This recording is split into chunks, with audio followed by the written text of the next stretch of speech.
tarde a todos. Você me ouve bem, Jorge? Boa tarde. Eu me chamo Marcos Vinícius, eu sou um dos responsáveis pela Consiste.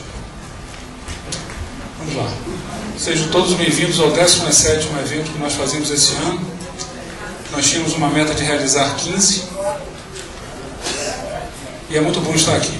Sejam também bem-vindos ao evento de número 275 que realizamos ao longo desses 27 anos. Um belo número. Vamos lá. Quando começamos a empresa, chegamos à conclusão que uma coisa óbvia era ter uma cultura. E certamente temos. Essa é uma das frases que eu prefiro. Horário é para cumprir. 12h53. Meta é para superar. 17h15. E aqui para celebrar. Isso é fundamental. Isso tem que correr nas veias de todos nós. Vamos lá, Moisés. Todo lanchinho tem uma palavra. A palavra desse lanchinho foi muito fácil. Nem sempre é fácil. Mas essa foi. A palavra é sorte.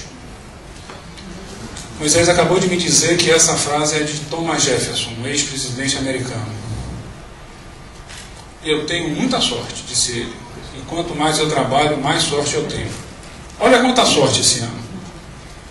O primeiro lanchinho foi com Nubia Mendonça, certamente uma das maiores especialistas do Brasil sobre câncer infantil.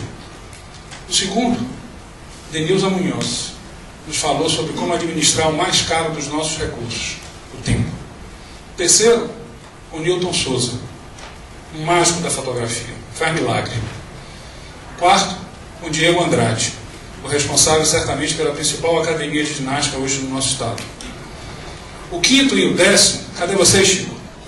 Aqui está Chico. Mais um presente que a Consiste me deu. Mas, bem mais.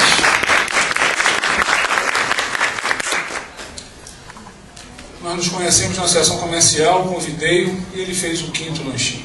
Mas a história do nosso estado é muito longa e não deu para concluir. Paramos no 2 de julho. E foi exatamente no 2 de julho, no 10º evento, no 10º lanchinho, que começamos ouvindo Tatal. Lembra disso? Bom, muito bom.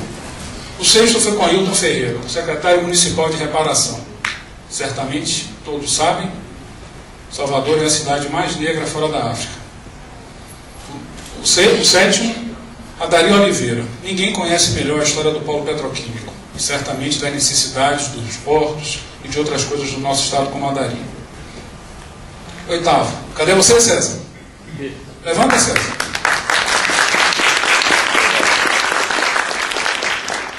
Um dos mais talentosos advogados da nossa Bahia. O nono, Edivaldo Boaventura. Mais um grande presente, eu costumo brincar com ele. Metade da Bahia conhece Edivaldo, e a outra metade ele conhece. Foi com ele que nós realizamos, volta só um pouco, Moisés, os 100 anos do Jornal à Tarde, uma pequena pegadinha que eu fiz com uma outra pessoa que está aqui a pouco eu falo. O 10º, que na realidade foi com Francisco, o 11º com Miriam Fraga e Arthur Sampaio, vivemos um fantástico momento dos 100 anos de Jorge Amado. 12º, César Borges, com a sua rica estrutura de um ex-governador, o que fazer para melhorar o nosso futuro, o futuro do nosso Estado. O 13º, certamente com o mais ilustre baiano vivo, o professor Roberto Santos, também falando sobre o futuro. 14º, com Sócrates Cádiz Valles. Isso fez muito bem para mim. PNL. É um curso que se pagou no primeiro dia, muitos anos atrás. Esqueça o porquê. A pergunta é como e para. O 15º, com Reinaldo Sampaio, mais uma vez pensando no futuro do nosso Estado, com a abordagem da Federação das Indústrias. O 16º, com Edinho Índio, até então o último, que contou a sua rica história de vida, como é construir uma marca, no caso o Restaurante Amado. Mas o melhor está por vir, não é isso? Vamos lá, Moisés. Olha que coisa boa.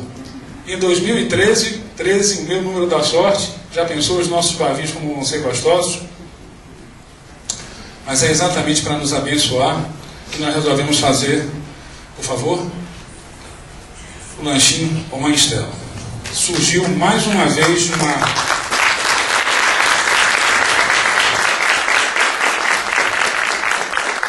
estimação bastante generosa de um novo amigo que a Consiste me deu, que é Renato Simões Filho.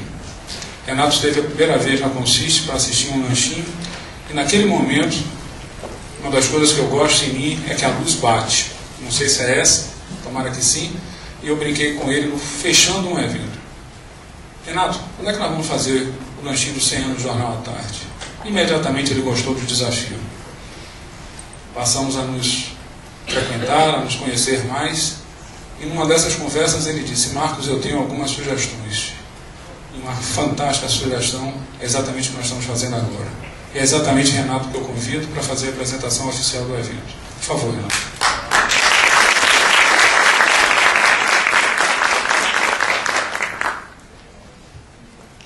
Eu seguro o microfone. Segundo os ensinamentos que foram colocados na última crônica de Mãe Estela, a gente tem que se organizar para trabalhar melhor. Eu me organizei, portanto eu vou ler, não vou fazer de improviso. Obrigado, Marcos. Obrigado, equipe da Consiste, pelo presente que estamos dando hoje. Presente dessa palestra que vai coroar um ano cheio de personalidades, como você acabou de mostrar. Isso é um presente para nós todos. E eu posso dizer, eu recebi 2. Porque o segundo presente foi a satisfação, o privilégio de fazer essa apresentação.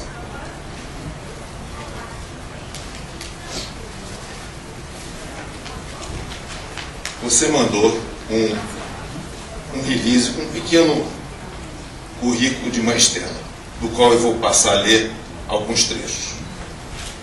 Maria Estela de Azevedo Santos, Mãe Estela de Oxóssi, é quinta Yalorixá do Ilê Axé ao Pô-Afonjá, em Salvador.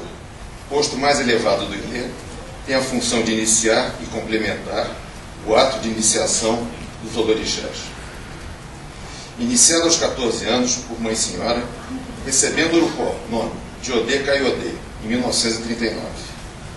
Em 29 de junho de 1964, foi designada Colabá, responsável por Labá, símbolo de Xangô, por Mãe Senhora. Filha direta de sua mãe de santo, pouco a pouco foi aprendendo os grandes mistérios e segredos do candomblé. Mãe Estela estudou no Colégio Nossa Senhora Auxiliadora. Formou-se pela Escola de Enfermagem e Saúde Pública, exercendo a função de visitadora sanitária por mais de 30 anos. Em 1981, visitou templos e casas de orixás em Oshogo, na Nigéria, e apesar das barreiras linguísticas, fez amigos e foi homenageado. Em 1983, por conhecê-la, o professor Vande Akimbola, à época reitor da Universidade Nigeriana de Ilé-Ifé, fez questão de realizar em Salvador, na Bahia, a segunda conferência da tradição dos orixás e cultura, porque sabia haver, em Salvador, raízes profundas da cultura iorubá. Em 1986, participou da terceira Conferência Mundial de Tradição dos Orixás e Cultura, em Nova York, fazendo palestra na ONU, sendo a primeira Yalorixá a fazer esse tipo de pronunciamento. Em 1987, integrou a comitiva organizada por Pierre Verger para a comemoração da Semana Brasileira na República do Benin, na África. Sua presença mereceu destaque e ela foi recebida com honras de líder religiosa. Em 1999, conseguiu o tombamento do Ilê Axé ao Pô-Afonjá pelo Instituto Patrimônio Histórico e Artístico Nacional. Em 2001, ganhou o Prêmio Jornalístico Estadão na condição de fomentadora de cultura. Em 2009, ao completar 70 anos de iniciação do candomblé, recebeu o título de doutor honoris causa da UNEB, já tendo recebido o título de doutor honoris causa da UFPA em 2005. É detentora da Comenda Maria Quitéria pela Prefeitura de Salvador, Ordem do Cavaleiro do Governo da Bahia e da Comenda do Ministério da Cultura. Em 2010, ano do centenário do Ilê Axé ao Pô-Afonjá, recebeu uma placa da Câmara Municipal de Salvador. Foi homenageada na Assembleia Legislativa da Bahia e na Câmara dos Deputados.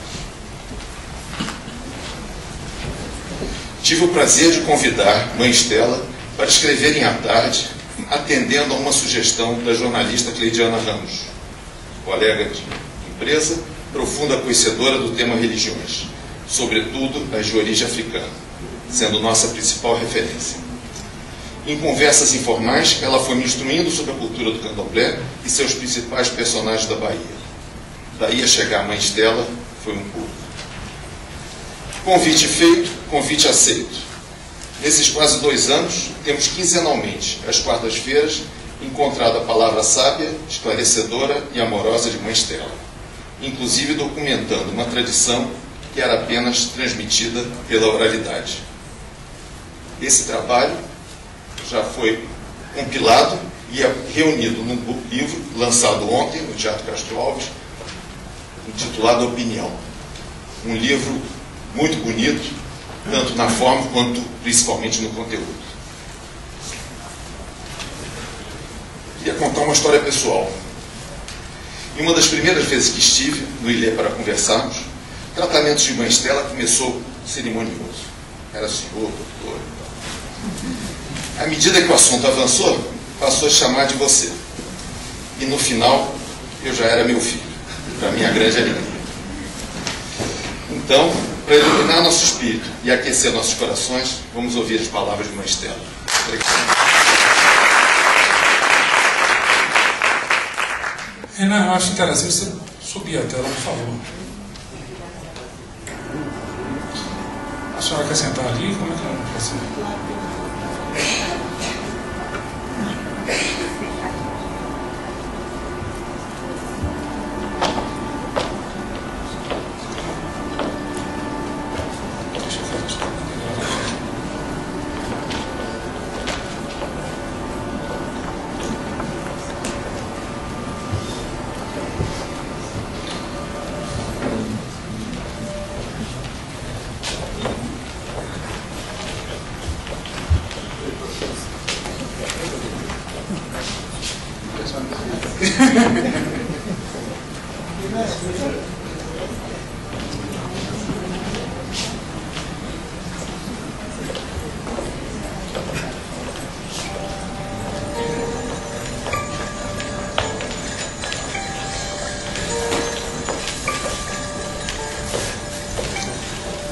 Uma das coisas que nós queremos na nossa empresa fazer sempre é diferente.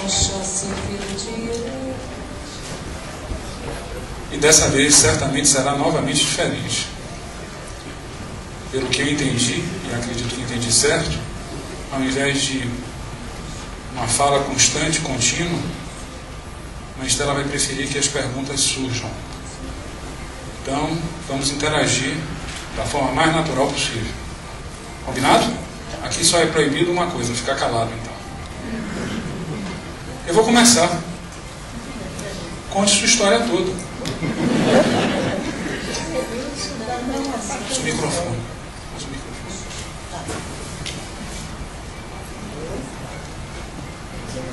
Aumenta um pouco o som. Deve estar funcionando. Ótimo. Moisés.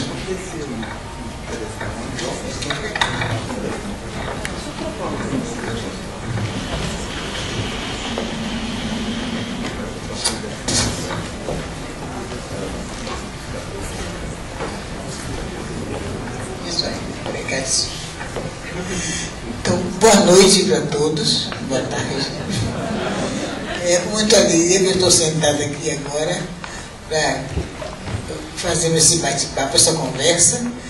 Eu não sei fazer discurso, eu não tenho, entendeu? Palavras próprias de discurso.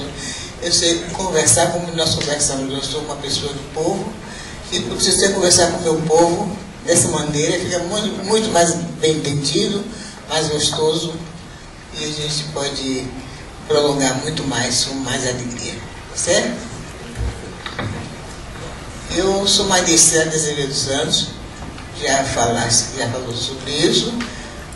Sou filha de baianos, sou descendente de africanos. A minha bisavó era africana, chamava-se Maria de Guanibabê. O marido dela chamava-se José, também de Guanibabê. Eles eram da tribo de Iabá, isso do meu lado materno. Do meu lado paterno, era Ijebu. Dizem que eram guerreiros valentes, mas não sei brigar, não. Só nos palavras. E daí, como todo negro tem como herança sempre a religião do orixá, eu herdei da minha avó, que era Maria Teodora, uma senhora de Ançã, a característica da cirurgia de Oiá, de Ançã. Então, eu estava toda preparadinha para fazer o meu orixá do Gantuá, com uma menininha, que era nova ainda, isso tem uns 70 anos, mais ou menos. Mas, de repente, o orixá é que traça nosso destino, não adianta a gente querer fazer programação, porque já está tudo determinado pelo Odu. Então, no Odu ninguém mexe, o Odu é uma coisa que não se mexe. Como você nasceu com destino, você terá ele de qualquer maneira. Então, por isso, aquilo mal entendido, talvez, na comunicação, eu fui fazer a minha obrigação no São Gonçalo do Retiro, com Manhaninha, que seria a casa de Manhaninha, e na realidade era a madrinha da minha tia, minha mãe de criação, chamava-se Babi. E lá eu fiz a minha obrigação, a minha iniciação como senhora. Eu fui de eterna memória para a mãe, uma mãe de santo que não tem igual. Que fez aquela mãe santa, depois quebrou a forma e não apareceu mais outra igual. Mentira. E herdei dela alguns ensinamentos que eu procuro aplicar e segurar onde é que eu passo para os meus filhos, e eu acho que eles não estão também desgostosos da sua mãe santa que tem. E o que mais? Pois, então eu fui iniciada aos 14 anos, conforme já disseram aqui, e por mãe senhora, e fui ficando no São Gonçalo de Pedregal mesmo. Fiquei lá, nada mais me tirou de lá, entendeu? Pensamento, coração, e atitudes, tudo mais. E estou até hoje, atualmente tenho 87 anos de idade, e estou cumprindo a minha missão, que foi determinada pelo orixá, de adorar o próprio orixá e expandir essa religião, que é maravilhosa. Nossa religião é tão bonita, tem profundeza, tem coisas finas para se ver, e os estudiosos é que mais sabem aí. Eu, quando era do Candomblé Nova, eu não suportava uma profissão chamada antropólogo. Tinha horror todos eles, porque eu achava eles muito metidos. Chegavam lá, queriam tomar nosso pulso e escutar, soltar nos ouvidos para saber se, na realidade, aquelas apresentações, não sei o que eles achavam. Então eu tinha horror a todos eles. Mas depois até que eu agradeço a eles, porque através deles é que se vê a veracidade da nossa religião. E felizmente está evoluindo, está crescendo, os descendentes de africanos estão tomando sua posição, os que não têm nada a ver estão respeitando, o que interessa é que respeite, né? Gostar é bobagem, tem que respeitar o outro, é a melhor palavra que existe no dicionário. O respeito.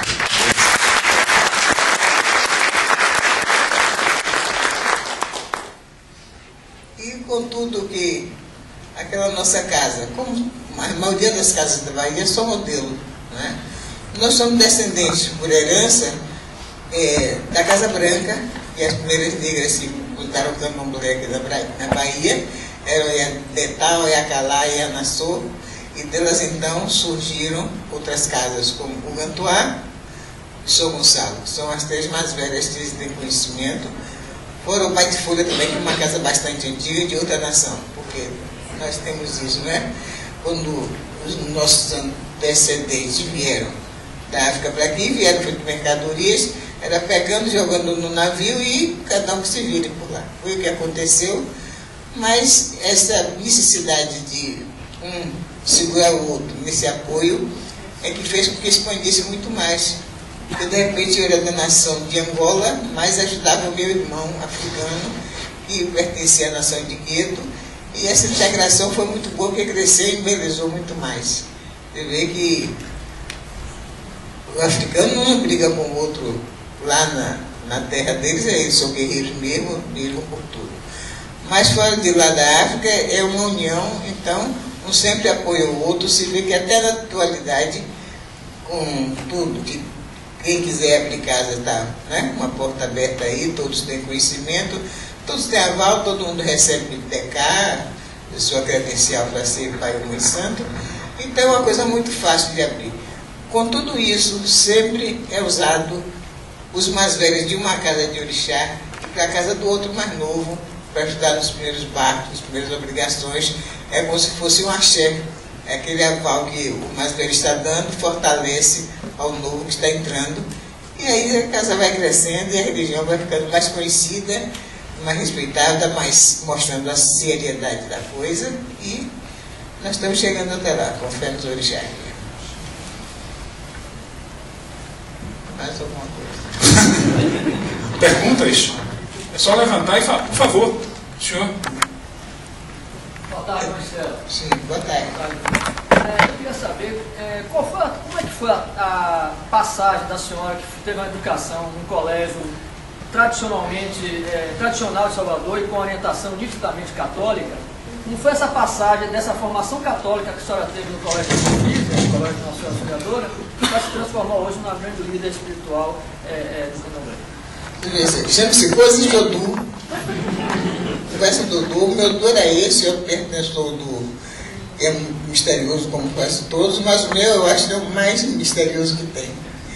Então, eu, descendente de africanos, quando a minha mãe faleceu, eu tinha 7 anos de idade, e fui criada por meus tios, que era a irmã da minha mãe com o seu esposo, que era a Dona Arcanja, e o esposo dela era Tabelião Zé Carlos Fernandes.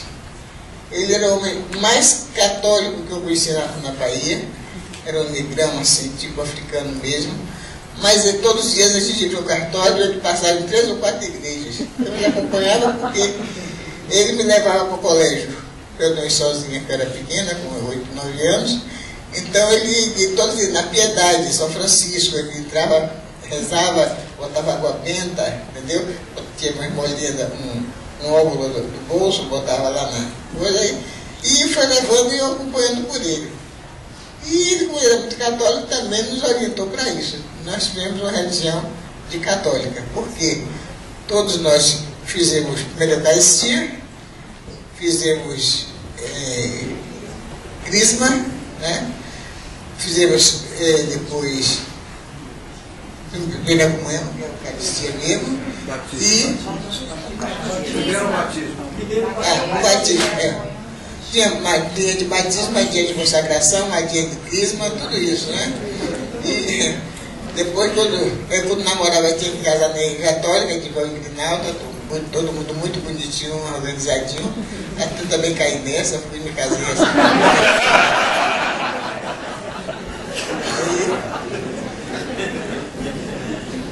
Então, depois eu fui crescendo e, como eu tinha uma certa condição financeira regular, eu pude estudar num colégio particular, que era tido como uma escola de freiras, que era a Escola de Nossa Senhora Auxiliadora, diretora Frisa Santiago, uma mulher de muito respeito, muito conhecida aqui em Salvador.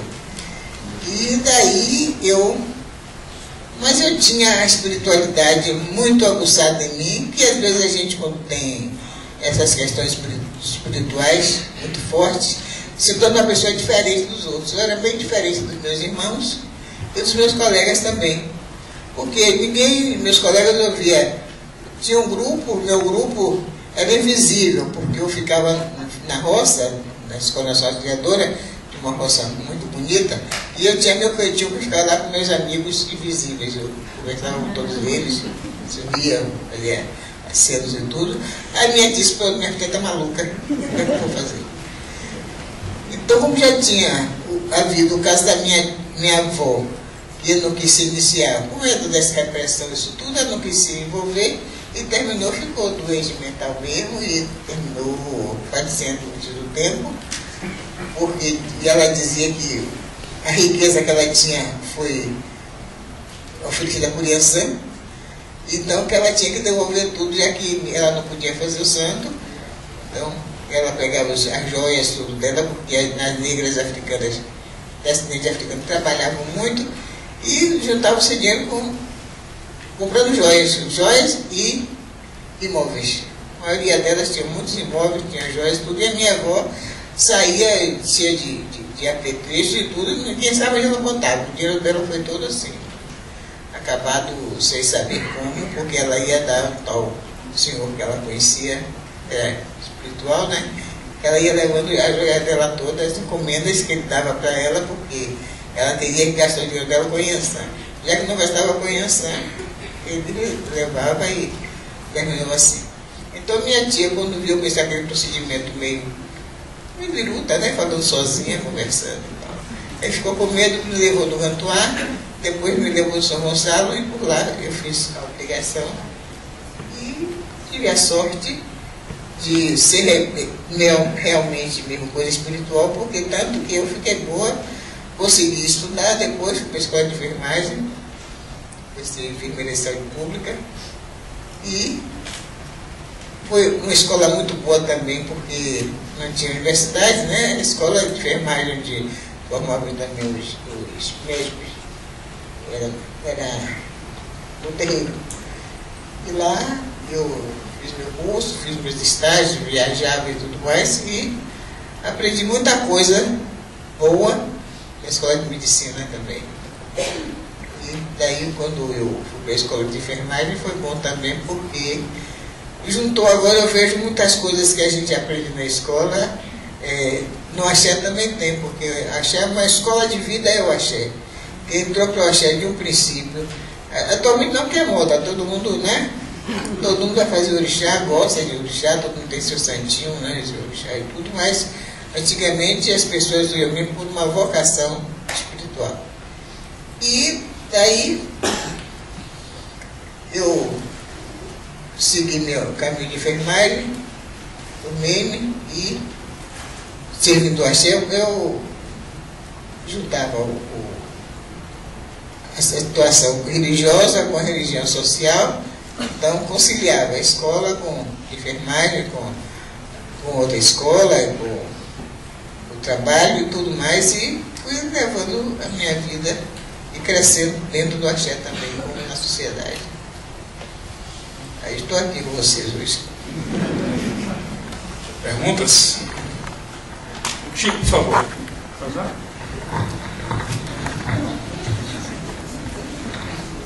Montubá e Estela. Montubá e Estela.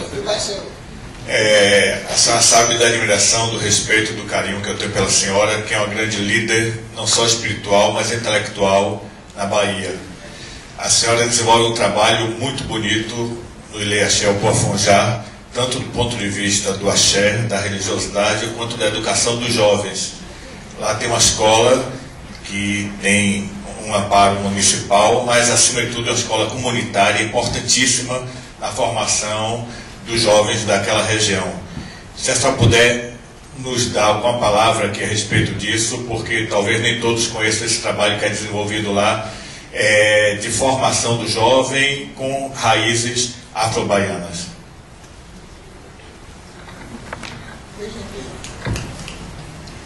Quando mãe minha estava comandando lá o axé, ela foi sempre ela orixá idealista. Ela lá tinha a festa das abiãs, que ela fazia uma festa diferente, as abiãs todas com vestido de caça, tinha um dia especial. Vamos dizer que a abiã é uma pessoa que está para fazer iniciação. Então essa é a abiã, como se fosse a noviça da igreja. Então as abiãs também tinham o dia dela, e ela sempre incrementou para que todas as crianças fossem aprender a leitura, quer dizer, que todos fossem ser alfabetizados. Tanto que ela dizia, eu espero ainda por Xangô, que eu hei de ver todos os meus filhos seguindo a Xangô com o anel no dedo. Isso queria que todos formassem, né? E foi crescendo, e ela se tornou meu ídolo, porque por esse pensamento dela e tantos outros, que ela era uma educadora realmente. E daí para cá, eu tentei acompanhar o pensamento dela, se bem que quando eu fui ser Iadorixá, com o falecimento de mãezinha, eu encontrei lá, na casa que mãezinha ia fazer para morar, fizeram uma creche. Um casal lá que fez uma creche e serviu bastante as crianças de lá, mas quando estiver crescendo, vai querendo sempre uma coisa melhorzinha. Eu aí deduzi que uma creche apenas não ia servir muito, porque até 5 anos. E quando saísse da creche, com 5 anos, o que é que ia fazer? Aí conseguimos, então, fazermos a escola primária, era convênio com o Estado e a Prefeitura. Depois mudamos apenas para a Prefeitura, para determinar sobre o da educação. E de lá, a escola foi crescendo e, felizmente, os professores que lá foram, inclusive algumas pessoas que eram iniciadas lá, quando se formaram no magistério, resolveram, com a pedagogia, ir inserindo as coisas da cultura africana dentro. Todos eles têm peças formadas pelos professores, pelos alunos. E depois, com tudo que o povo já está respeitando, conhecendo e acreditando na sua Iorixá, é uma crença que está crescendo, evoluindo e está dando muito bem para ajudar na educação dos alunos. Lá já foi, eu acho, referência, escola referência, porque tem as características especiais que os mestres é que entendem essas coisas. Então, é uma escola referência e serve de modelo para muita coisa, para muita gente mesmo. Perguntas? Senhor, por favor, pode falar alto. Isso, por favor. Não, daí mesmo, pode falar. Eu sou Chuchu Camuxiquinha Goma e queria dizer o seguinte, que a mãe Estela, quando poderia nos responder, quando ela assumiu o terreiro lá da Ponjá, sobre o aspecto sociocultural de que nós, que somos povo de santo, cultuamos muito o terreiro do portão para dentro. E do portão para fora, a gente vê, há uma visibilidade muito grande quando a Mãe Estela começa a desenvolver todos esses aparatos que acabamos de ouvir, por exemplo, a escola, que já existia lá. Então, como é que se trava esse diálogo entre essa forma dessa cultura, da busca desses conhecimentos em relação ao Ministério da Educação e Cultura, já que a gente já pensa da introdução do assunto referendando ao candomblé nos diversos estabelecimentos de ensino. Como é que está esse diálogo e esse adiantamento dessa história? Olha, veja bem, falando na linguagem de candomblé, são coisas do orixá. O orixá quer que assim seja e assim será. E os secretários de Educação, Saúde, sempre valorizaram o nosso pedaço lá de religião. Eles conciliam muito a educação com a religião e eles valorizam. Não tem uma coisa, até hoje não posso me queixar, lá no Axé, não podemos nos queixar de político nenhum, chefe de Estado, chefe da cidade, que se negasse a nos ajudar, todos eles.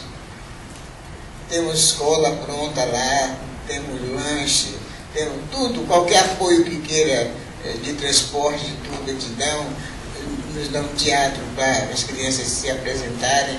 Então, por isso, o que é que eles fazem? Porque eles veem que nós somos pessoas sérias, que nós queremos realmente fazer uma coisa de evolução para toda a criançada e para a cidade da Bahia. Por isso que nós crescemos e é muito bom, e tanto meus irmãos todos de axé, não é querendo ser espelho, mas é bom sempre ser espelho do que é bom. né? E que todos também nos ajudassem nessa condição, porque às vezes o candomblé recebe uma imagem tão negativa daqueles exploradores, daqueles que querem tirar proveito, daqueles que se aproveitam da inocência, da anticidade, do fanatismo de outros para poder tirar lucro. Então é por isso que as pessoas que nos ajudam sabendo o que é que estão fazendo, porque a gente também nunca vai pedir nada às pessoas, às autoridades, de mão vazia. Às vezes mostramos que estamos com isso aqui, agora queria se complementasse conosco, nos ajudasse a fazermos aquilo outro. Então, aí vai crescendo a coisa, por isso que estamos assim, graças a Deus, graças a todos os orixás. Vamos lá? Senhor, por favor. Pois não. Eu queria fazer uma pergunta que a gente não encontra essa informação. É o momento em que se encontraram no início da implantação, da criação do candomblé, as mulheres com a informação sobre os orixás e os homens com a informação religiosa sobre o culto dos babás. E também como entrou a questão do culto das Iami. Essa eu nunca encontro como, se a senhora podia falar alguma coisa sobre. Veja bem, eu sei falar por alto, profundamente não sei. Mas isso você vai vendo que é realmente veracidade das nossas ações. Quando os homens se juntaram com as mulheres para ampliar a crença, ampliar os preceitos, as coisas todas, porque todo mundo sabe que o Papai Ogum é uma crença praticada só para homens, por homens. Como as negras que puseram aqui o candomblé no Brasil, que eram aquelas 3 senhoras que nós já citamos, também para a iniciação de qualquer casa de candomblé era mulher. Tanto que existem casas aqui na Bahia que não iniciam homens, só iniciam mulheres. Mas a questão de gênero não é que vai dar força, nem energia, nem axé a ninguém. O que vai nos dar força é a veracidade da coisa, a seriedade. Então, nós vamos dizer, Xangô foi o orixá masculino, Oxum foi o orixá feminino. Então, se fosse assim, na terra de Xangô, Oxum não precisaria, né? Porque não dá. Agora, existe no candomblé, como em todo lugar, existia, aliás, que agora não é misturado, funções exclusivamente para homens e outras exclusivamente para mulheres. Que eu ainda não vi, se tem, eu não conheço, vocês me dizem, se tem algum homem abacê, não sei. Abacê é um cargo de cozinheira no candomblé. Então, eu, pelos meus conhecimentos, não tenho. É como também não tem mulher axogum, que é um cargo masculino. Não tem mulher ogã, não tem homem aquele. Quer dizer que nós aproveitamos o vocabulário para poder firmar mais as atitudes de cada um dentro do axé. Então, meu filho, isso é evolução, é união, é crescimento. E o crescimento une, não separa.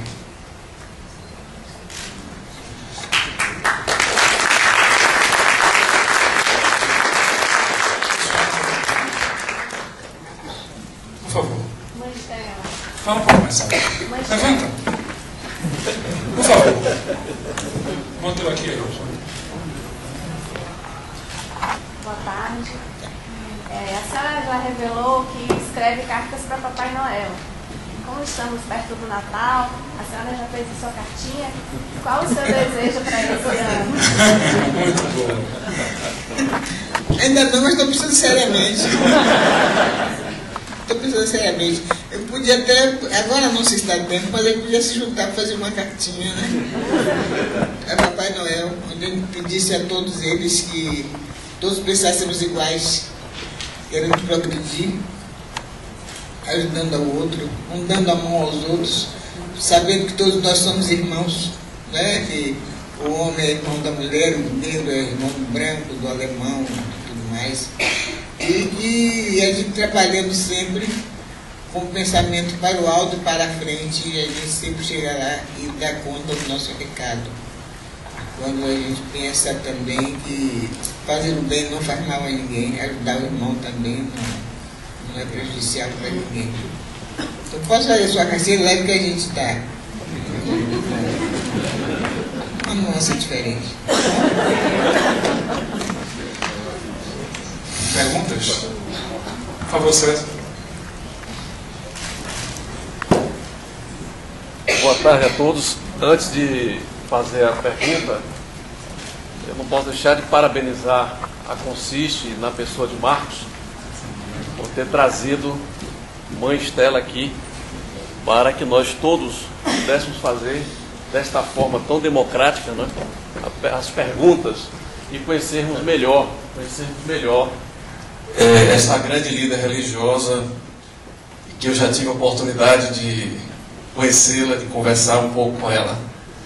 Mas eu fiquei, Mãe Estela, aqui curioso, na verdade, de uma resposta que a senhora falou, aliás, duas até, sempre colocando um certo determinismo com relação aos orixás.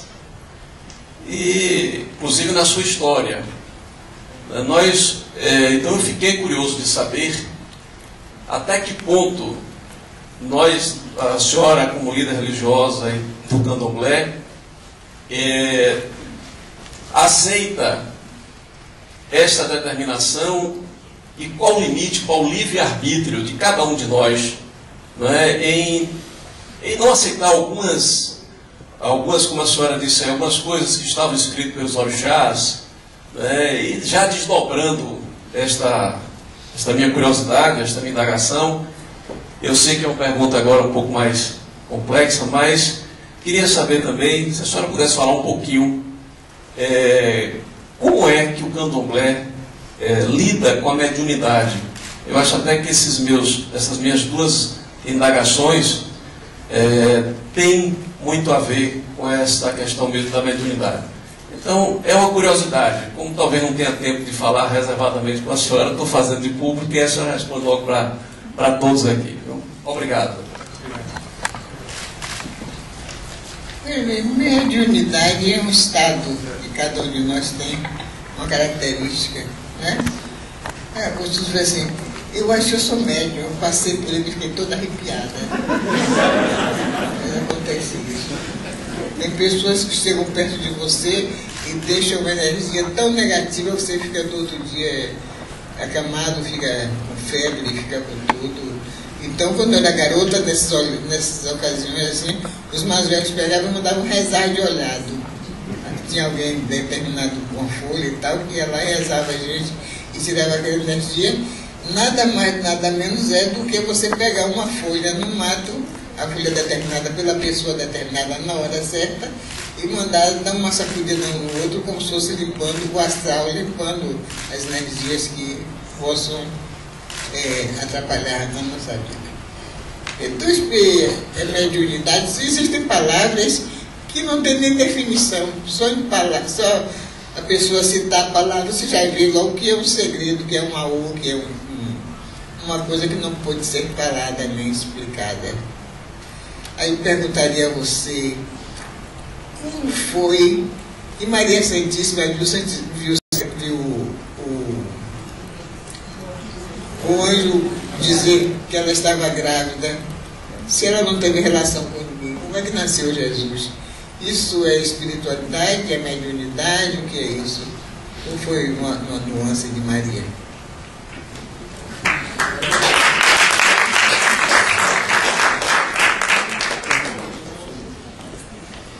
Daí que a gente tem que, quando entrar numa religião, seja qual for a religião, a gente tem que entrar sabendo por que está nela, o que é que vai fazer com ela e o que vai fazer sobre ela. Daí entram as atitudes com as ações, entre os pensamentos, entre os procedimentos, tudo isso é que nos faz um religioso correto. A religião não é aquele... São atos que nós temos atitudes que nós tomamos e que formam qualquer coisa religião. Muita gente, pessoal mais simples, gosta de dizer: eu sou da seita do... Não, eu sou da seita do candomblé, né? Seita é uma coisa, religião é outra. Então, vamos saber por que nós estamos no candomblé, ou por que nós estamos na Igreja Católica, ou por que nós somos batistas, ou por que nós somos testemunhos de Jeová. Vamos entrar no negócio de cabeça, não por moda, por modernismo, por modelo não, mas de coração e de cabeça, para a gente poder servir ao Senhor. O Senhor é muito pleno essa coisa, Senhor, né? Servir ao espiritual de uma forma concreta e forte. É isso que nos dá energia, nos dá força, nos dá condição até de você fazer um pensamento e aquilo acontecer também. Entendeu mais ou menos?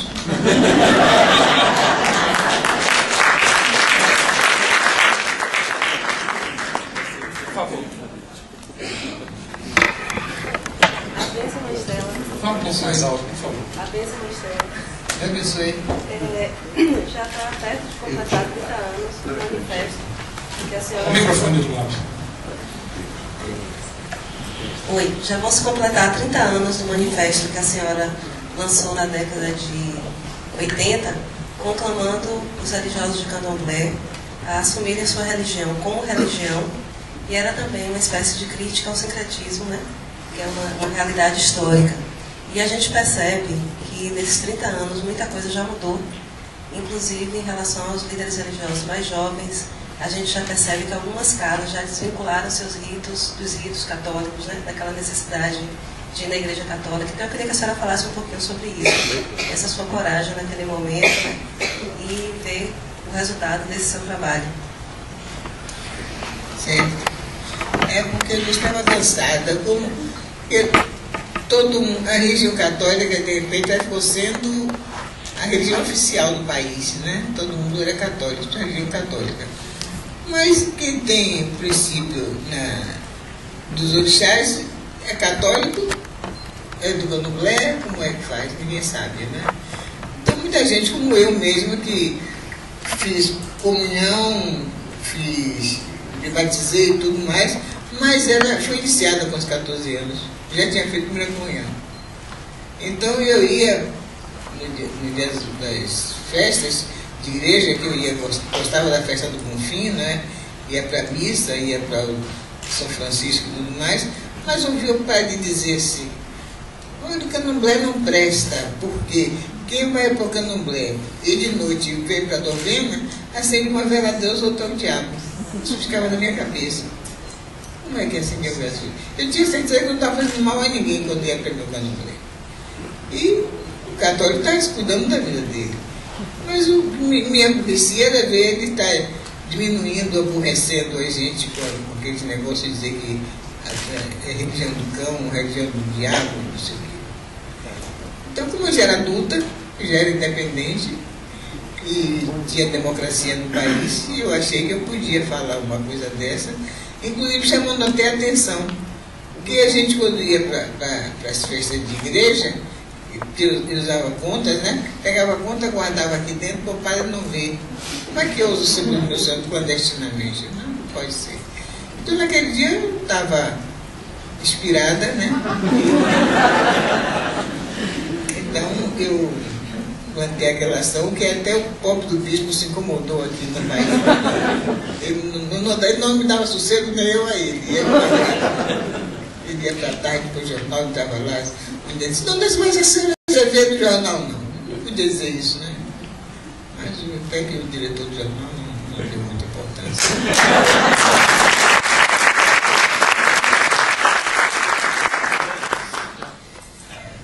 Nelson Brandão. Primeiro, boa tarde a todos.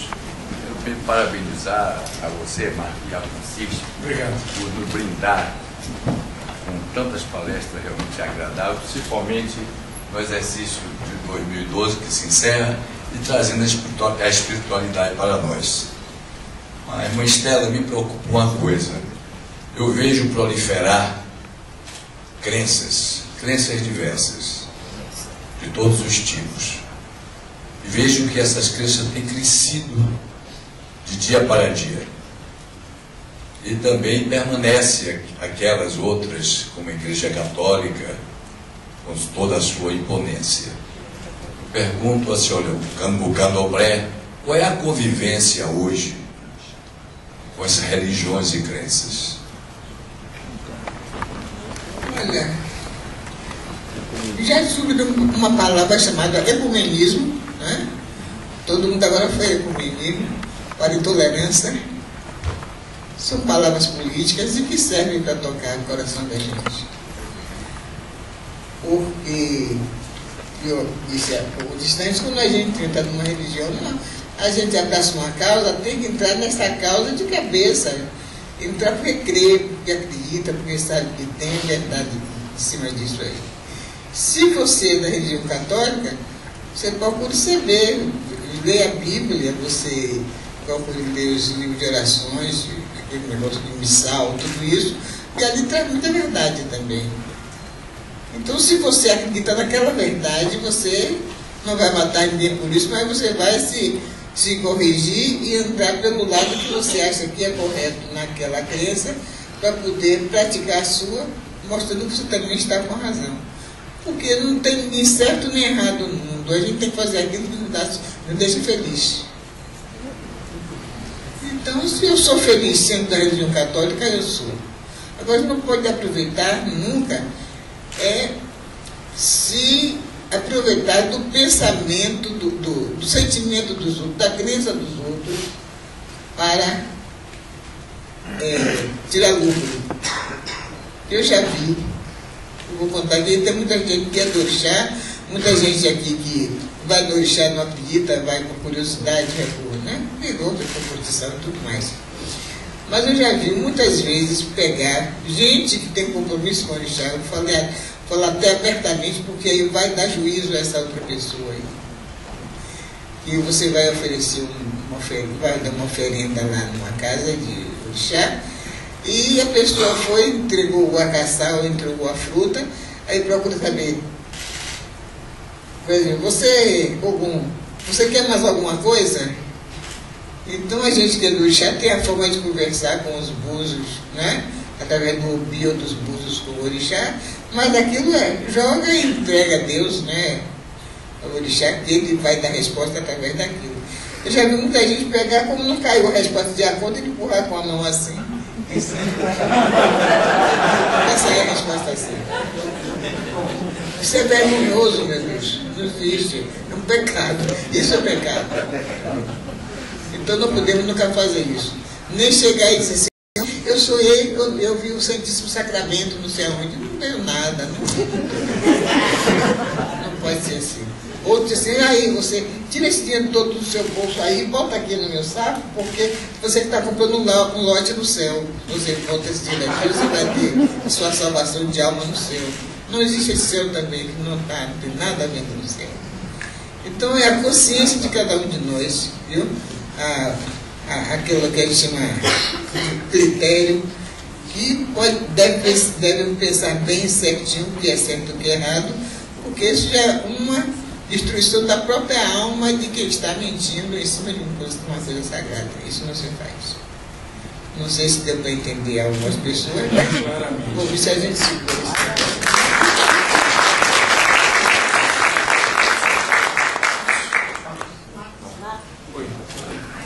Pois não. Marcela, boa tarde. A minha pergunta é relacionada à fé.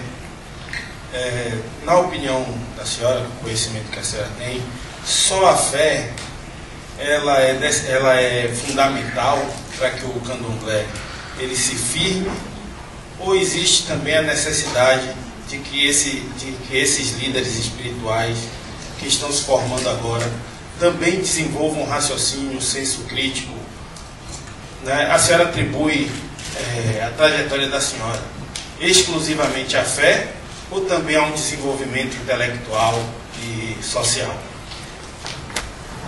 Boa pergunta, viu? É o seguinte, ninguém nunca entrou para uma coisa, uma crença, cegamente, eu vou entrar porque eu quero saber, entendeu? Não, eu mesma, para poder acreditar, eu passei duras penas, né? Pensa que eu acreditava logo assim que chegou lá capaz de dar uma resposta assim, ou só assim, tudo. Não, eu, entendeu? Teimei também com o orixá muitas vezes, que nada assim, que isso não existe, não. Mas daqui a pouco a gente veio, seja na pele, seja no próprio corpo, na própria cabeça, no coração. E esses exemplos que o orixá que dá são coisas mágicas, místicas, que não tem explicação. Você viu mesmo, como foi que pôde, como é que aconteceu? Aí, isso é que nos dá a fé. Por isso a gente tem que entrar direto, entrar de cabeça, entrar todo, completamente, para saber se aquilo é real ou se é influência psicológica, né? Se é influência de amigos, se é um novo benefício que eu quero tirar e tirar isso daquilo. A gente tem que saber realmente, tem que estar de cabeça dentro daquilo para saber a realidade das coisas. Por isso, assim, quando as crianças lá viram Maria, as tristezas viram as três aparições de Maria, foi verdade, foi realidade, que até há pouco tempo ainda tinha essa dúvida aí. Gente morrendo e tudo porque não acreditava e tudo mais. Mas a ver, e a morte também não é. A morte não é a única verdade também. Aliás, a morte é a única verdade que tem. Mas não é a única coisa de exemplo que tem. Então, ele pode matar o outro e dizer assim, eu sonhei que você ia morrer, ou eu vou te matar. Então a gente tem que ter aquela fé no coração e na cabeça para poder ver a veracidade das coisas mesmo. Aí eu falo, mas eu tenho pessoa que ninguém entende. Senhora, por favor. Levanta, por favor. O microfone aí do teu lado.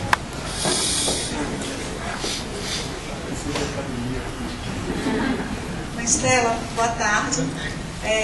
Como é que o Candomblé vê essa previsão dos maias de que o mundo vai se acabar em 2012?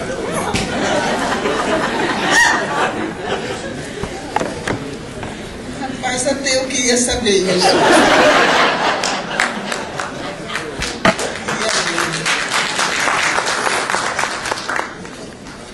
Eu ainda era criança quando surgiu um sambinha aí, esse cara de Camirana, né? Anunciaram e garantindo que o mundo ia se acabar. Então, foi uma febre naquela ocasião. Agora estão repetindo a mesma coisa aí. Ninguém sabe, né? O mundo não se acaba, o mundo vai se transformando. Quanta coisa já aconteceu há séculos passados. E se dá com fenômenos como isso. É mudança. O mundo é todo mutável mesmo. Entendeu? O senhor lá, quando fez o mundo dele, ele disse, fazer esse mundo assim, mas você vai ver botar gente para dar trabalho a outra. Isso está acontecendo mesmo. Pois não. Estela, boa tarde. Tem uma questão que me inquieta muito. É uma questão do senso comum, na verdade. É algo que aqui em Salvador já virou que veio assim um ditado das pessoas que não são do Candomblé, eu acredito que não sejam, e das que foram, ou das que são. Elas dizem o seguinte, que quem não é do Candomblé, não entre. E quem é do Candomblé, não sai. Então, isso eu fico me perguntando, meu Deus, será que não é uma liberdade para você entrar e sair, ou para você... Então, eu queria saber como é isso, que verdade tem nessas palavras. Obrigada. Não é só o Candomblé, não. Muita gente assim, olha, você nunca se casa na vida, viu? Se você casar, pode se lançar.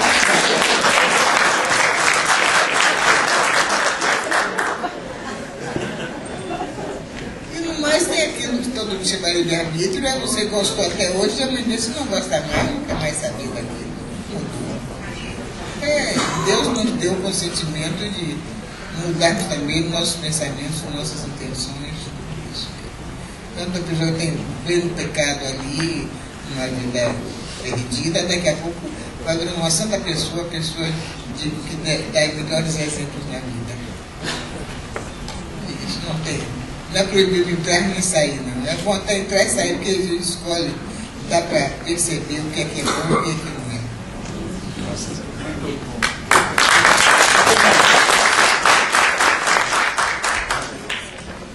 Estela, qual a... Microfone. Estela, até agora nós falamos de pessoas que diferentes crenças, diferentes religiões. O que a senhora diria para uma pessoa que não tem religião, não acredita em nenhum ser supremo e tal? Como é que a senhora lida hoje, já teve vivência com pessoa com esse tipo de característica e sem ser do mal? Assim, eu conheço pessoas interessantes que dizem que sou ateu, sou ateia, não acredito, não. Eu já me disse assim, graças a Deus eu sou ateu.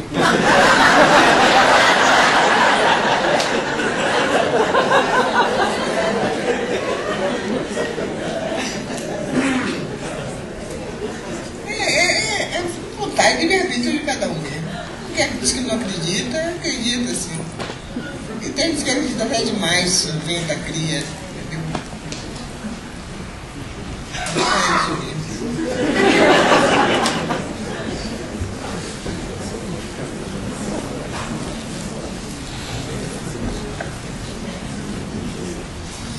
Boa tarde. Sérgio, por favor. Obrigado. Minha reverência à senhora como líder religiosa. Meu respeito à senhora como doutora, honoris causa. Parabéns ao Marcos, a Consiste. Realmente você, sua turma, é um pessoal de sorte. A minha pergunta é o seguinte. Antes do início da apresentação, um antropólogo estava falando e ou eu não entendi bem, ou ele disse o seguinte, que há uma tendência em distinguir o candomblé da religião católica, desassociar o santo da católica do orixá do candomblé, ou seja, um determinado candomblé, um determinado orixá no candomblé é representado por um santo na Igreja Católica. Então, eu queria perguntar à senhora, existe essa tendência de desassociar os santos dos orixás? Sim, é questão de terminologia. E santo, tem muita gente que é do candomblé e fala assim, eu sou do santo do candomblé. O candomblé não tem santos, o candomblé tem orixá. Por causa da linguagem, né? Orixá, que é uma palavra iorubá, tem Kundum, que é Kundunço, que é gente, por aí assim. Cada crença tem a sua terminologia que explica para quem é entendido as coisas melhores. O que a gente não deve fazer é se aproveitar, é pegar o símbolo de outro, vou pegar uma acarajé e vou dar tipo o olho de Jesus.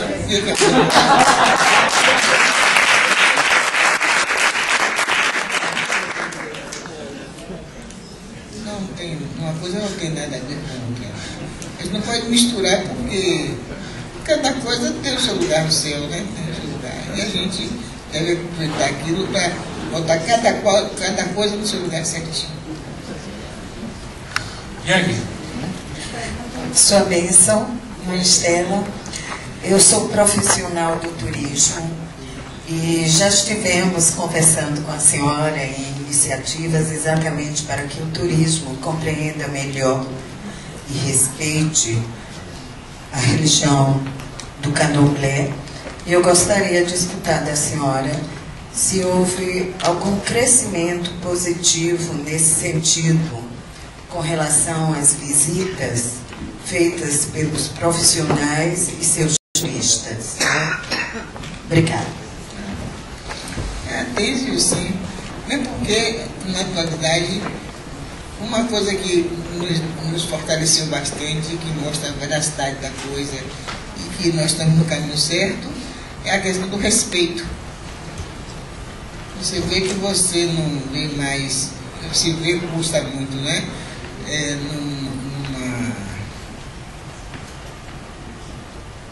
No barracão de Candomblé, você vai, não vê ninguém tá lá de maiô, né? Nem de vestido de alcinha, nem... Entendeu? De vestido sem frente, só de frente, com as costas nuas. Certos trajes não se usa. Como não se usa, como você também não iria jamais para o banho de mar de roupa comprida, mangas compridas, né? E o cabelo amarrado, o negócio até aqui fechando, também não é. Porque as pessoas aprendem que cada coisa tem o seu lugar definitivo. Para cada ambiente nós temos um traje, entendeu? Fica até mais elegante, mais certo, mais sério. Se eu for para uma igreja com uma roupa de banho de mar, é de respeito e uma coisa fora do contexto. É como se eu fosse para o banho de mar com uma roupa de festa, né? De calça comprida, de saltinho, de meia, de tudo isso. Esse, cada lugar tem seu ambiente, cada coisa tem seu ambiente próprio. Mais 2 perguntas e vamos encerrar. Deixa eu... por favor.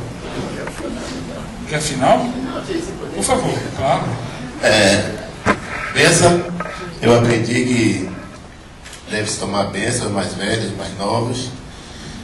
Na realidade, um agradecimento a você e a Consis por esse período vitorioso desse ano com tantas personalidades aqui.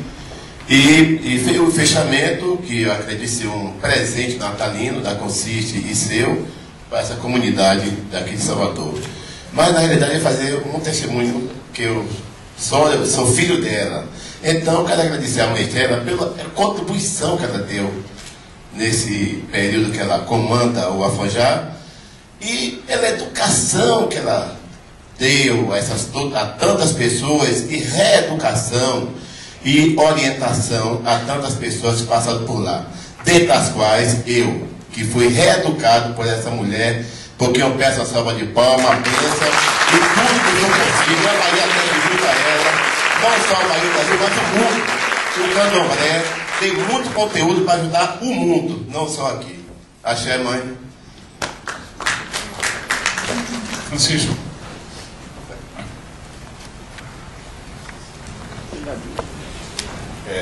Mas dela, mais do que uma pergunta, na verdade é uma apreciação.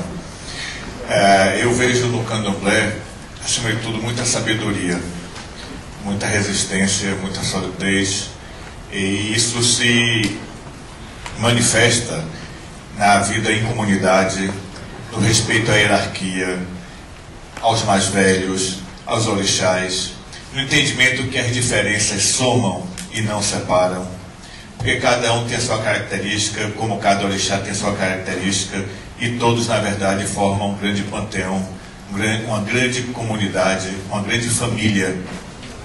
Esse sentido de família é muito bonito quando todos trabalham lá, doando o seu tempo e o seu trabalho na medida do que pode fazer, do seu talento, da sua capacidade, da sua disponibilidade. Eu vejo nos terreiros de Candomblé as pessoas trabalharem se oferecendo, sem cobranças. Se um pode mais, faz, se outro pode menos, faz na medida do que pode. E a liderança é sempre exercida com muita suavidade. A liderança é exercida, às vezes, até com o próprio silêncio, quando se entrega ao tempo. O tempo é o senhor da razão. A sua presença aqui é uma presença que nos traduz toda essa sabedoria, toda essa experiência, toda essa história. A sua postura aqui diante de nós, com essa serenidade, se a senhora não dissesse uma palavra só, já diria tudo. Então aceite os meus respeitos, a minha admiração, a minha amizade, o meu carinho e, acima de tudo, o meu e o nosso agradecimento pelo que a senhora representa, pela sua postura, pelo seu papel, pelas suas atitudes, pela sua vida, pelo seu axé e pelo seu amor. Muito obrigado.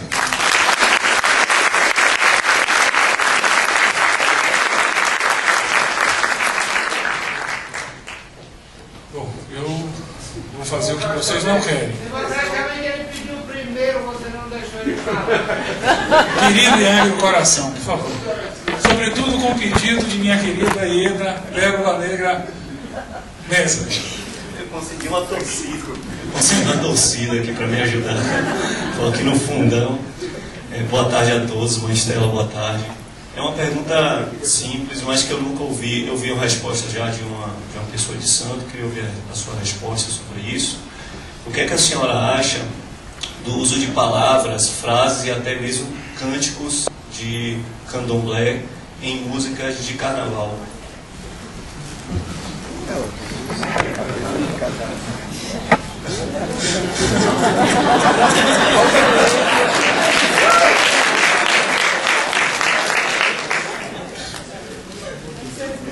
Eu já ouvi tanto, rapaz, já relaxei, né?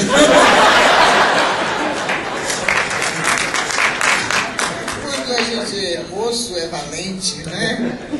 Então eu já quis interromper o balé da Bahia, quando a mulher estava dançando Paiançã, né? Eu levantei, não pode.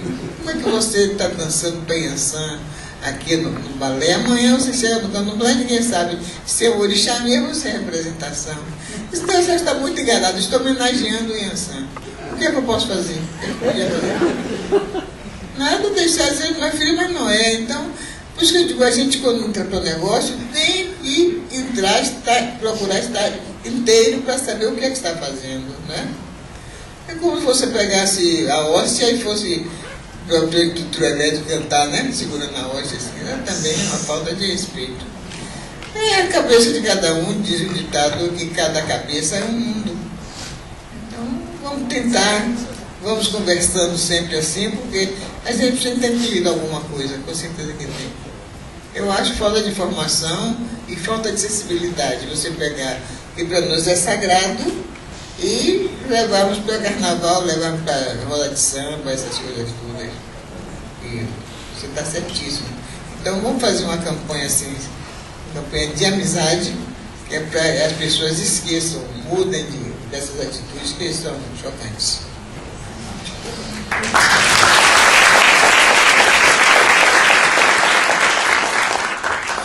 Há tempo de começar e há tempo de encerrar. E certamente nós não poderíamos ter escolhido um momento.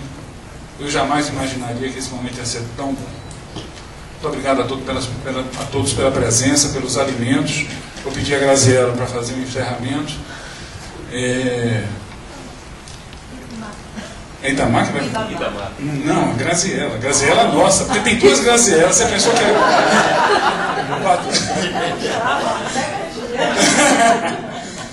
Bom, Renato, muito obrigado também por esse fantástico presente. Como eu gosto de provocar, e ele me prometeu, e bastou meia palavra, a pergunta para você responder quando você achar que deve, é quando é que nós vamos fazer um com Carlinhos Brown? Tá certo? 2013 é um número muito especial para mim, sobretudo porque eu gosto do número 13. E vai ter muita sorte para vocês todos, e sorte é sinônimo de trabalho. Tá certo? Graziela, por favor. Muito obrigado pela sua bênção e pela sua presença, em nome do público aqui presente, da equipe da Consiste. É uma pressa para marcar o seu tempo. Obrigado. E vocês continuem abençoados, que a Consiste mostrou que consiste mesmo. E os ensinamentos de Mãe Estela estão aqui nos livros, que estão aqui no cantinho do palco. Quem quiser adquirir, tem aqui uma equipe para dar suporte, tá? Fiquem à vontade. Queria pedir vocês para ficarem de pé, Marcos. Isso, vamos tirar a gente uma fazer foto. uma foto todo mundo junto com Mãe Estela. Melhor, né?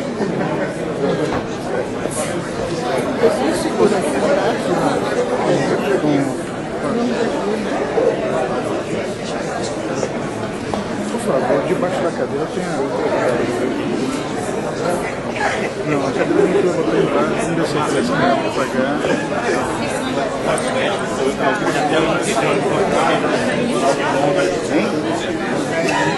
Olha, eu vou fazer a confusão aqui.